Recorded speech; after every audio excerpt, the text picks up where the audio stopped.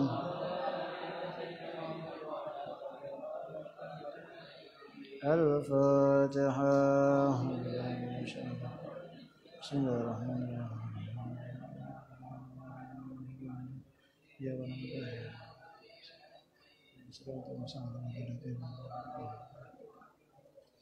بسم الله الرحمن الرحيم. الحمد لله رب العالمين وسلم على سيدنا محمد وعلى اله وصحبه اجمعين. رب اجعل وصل وبلغ لهم ثم قرانا وما عملنا من الخير بجدنا وقرنا ويسر بهذا المجلس من الهدايات وسلام ورحمة الناس وبركة شاملة وسلامة متقبلا وقدم ذلك ولدينا حضرات حبيبنا وشبنا وقرة عيننا محمد صلى الله عليه وسلم وسائر الانبياء والمرسلين على كل والصحابة والقربى والتابعين والتابعين ومن تبعهم بإحسان إلى يوم الدين. من الأربعة الأئمة المجتهدين والمقلدين بالدين والعلماء من عمل وغير المحدثين والقرى والمفسرين والسائلين الصوفية والمحققين وأولياء القوم أجمعين وذهب مثل ذهب من محمد سلم الكويسين وزن روحي سيد عبد محمد بن سلم الجاسولي وإلى روحي صاحب المرأة عالي بن محمد بن أبي شيخ أهل السنة وإلى شيخ محمد زين بن عبد الغني وإلى روحي المرحوم إبراني وإلى روحي المرحوم فوزيا وإلى روحي دوجان رنگ برات وإلى روحي ساقم يحيى بون وإلى روحي حجي محمد يسرا وإلى روحي عرب وإلى روحي بن سيد منطو وإلى روحي بوديس برجب وإلى روحي عمر باين وإلى روحي برمانشا وإلى روحي حجي محمد بن بولان وإلى روحي بن بولان Peri Muslim bin Bulan Elori Atmo Sugito bin Bulan Elori Arianto bin Bulan Elori Haji Utam Buslam